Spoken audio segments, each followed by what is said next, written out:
So hello no, ngayon no, ano ba ang sinasabi dito sa Biblia no patungkol sa paggalang at pagrespeto natin sa ating mga leader o mga hari dito sa ating bansa.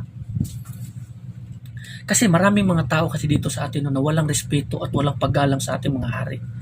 Minumura nila ang ating presidente, minumura nila kahit sinong mga leader na nakaupo na nandyan sa pamahalaan. Ang kasamaan na lumalabas sa bibig ng mga tao ay ginawa nilang normal na lamang. Ano ba ang sinasabi ng kautusan ng Diyos, ang salita ng Diyos patungkol sa paggalang dito sa ating mga leader? Dito sa unahin natin sa Proverbs 24 verse 21, ang sinasabi dito sa kasulatan, no? Anak, igalang mo ang Panginoon at ang hari. Huwag kang sumali sa mga taong nag-aalsa laban sa kanila. Dito sa atin sa Pilipinas, maraming mga tao na nag-aalsa laban sa ating mga pangulo sa katauhan. Nagrally, mga madre, mga pare, mga oposisyon o kahit sinong mga taong hangal. Ang sinabi dito sa Biblia, huwag kang sumali o gumaya sa kanila. Ang sinabi dito dagdag, ang mga taong yan ay malalaglag sa isang pikit lamang ng ating mga mata. Malalaglag. Isipin mo, may mga madre, pare, mga taga-simbahan mismo na siya sana nakakaalam kung ano ang sinasabi sa Biblia. Pero sila pa ang una na nangulo na nag-aalsa laban sa mga hari, vice president o kahit sino na itinalaga sa ating Panginoon dyan sa pamahalaan, sa gobyerno. Kaya dapat natin itong ingatan. Noong unang panahon, sa panahon ng Israelita, ang mga Israelita noon walang hari. Ang naglilid lang sa kanila noon is si Moises nung kinuha sila doon sa Ehipto. Nagalit ang mga tao. Noong unang panahon, walang hari. Ang Diyos ang siyang naghahari sa kanila. Mga salita ng Diyos, sinasabi niya sa kanyang sa propeta at sinabi ng propeta doon sa mga tao. Pero yung mga tao sa katigasan ng ulo, naghihingi sila sa Diyos ng hari. Kaya nagalit ang Panginoon sa kanila dahil nga sa kanilang katigasan ng ulo na ayaw nila na ang Diyos ay siyang maghari sa kanila. Kaya binigyan sila ng Diyos ng isang hari. Ayon si Saul.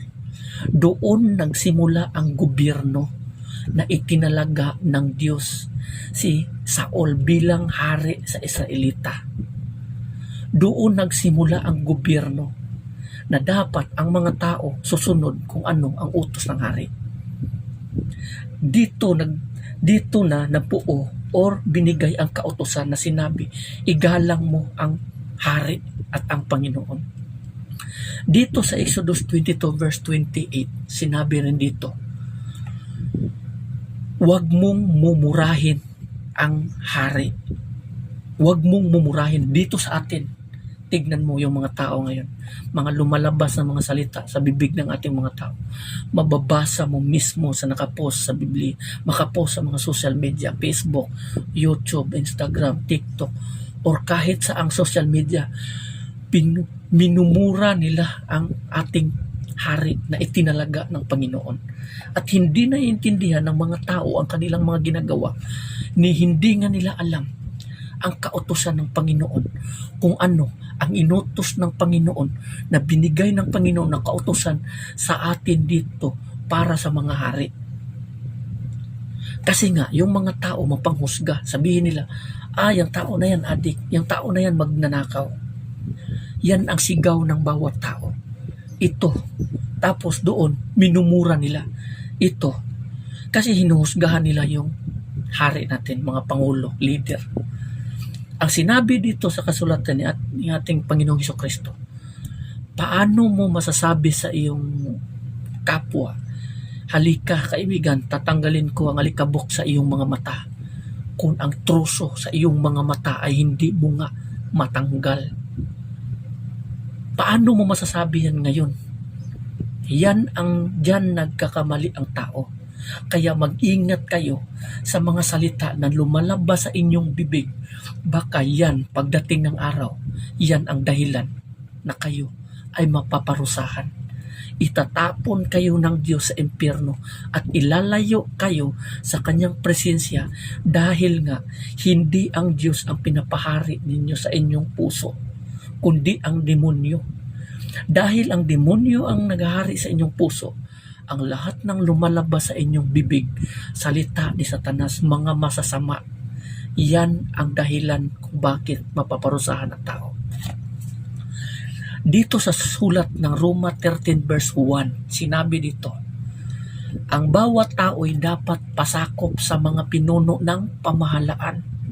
So klaro, tayo dapat ay magpasakop sa mga pinuno ng pamahalaan. Sino bang mga pinuno ng pamahalaan natin? Ito sa ating barangay, siyempre mga barangay captain, chairman, sa city, mga mayor, ganito, ganyan, presidente, ganito, ganyan. Iyan sila ang ating mga dapat igalang at irespeto kasi may utos ang Panginoon sa atin na sila dapat ay irespeto.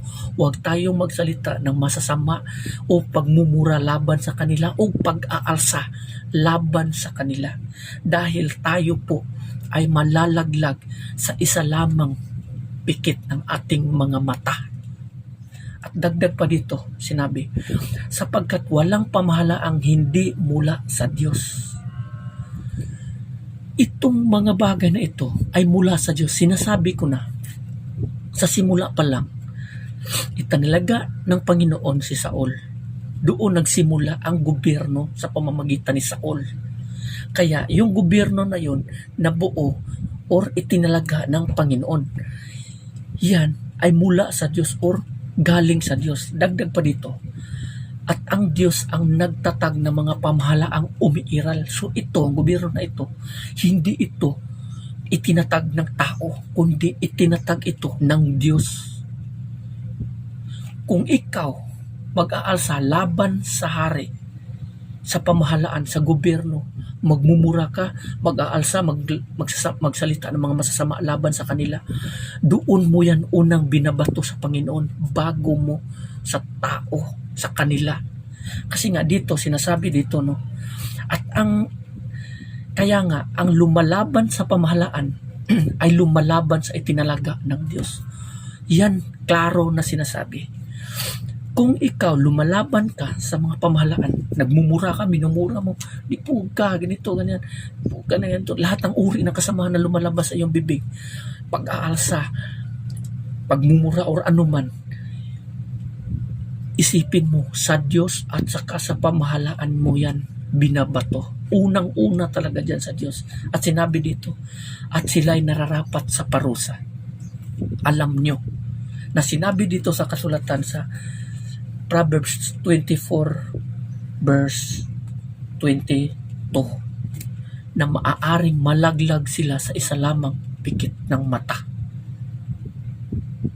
Sila'y nararapat sa parusa at alam mo yun kung ano ang parusa na inihanda ng Panginoon laban sa mga taong gumagawa ng masama dito sa mundong ito. Makagawa ka man ng masama sa iyong kapwa, sa pamahalaan, sa mga leader, sa mga pinuno, o kahit sino man sa ngalan ng kasamaan. Alam mo yun kung anong parusa ang inihanda ng Diyos laban sa mga taong gumagawa niyan. Kaya mag-ingat po kayo sa inyong mga salita, sa inyong pinupost, sa inyong pinukomment sa social media. Baka pagdating ng araw, hindi nyo namamalayan. Naalala pala ng Panginoon yung kasalanan nyo na hindi nyo pinagsisihan. At yun ang dahilan upang kayo itatapon sa impyerno. Simpleng salita lamang na lumalabas sa inyong bibig. Kasi nga ayon dito sa kasulatan, kung ano ang lumalabas sa iyong bibig, yan na ang magiging buhay mo. So hanggang dito na lang, maraming salamat and God bless everyone. Amen.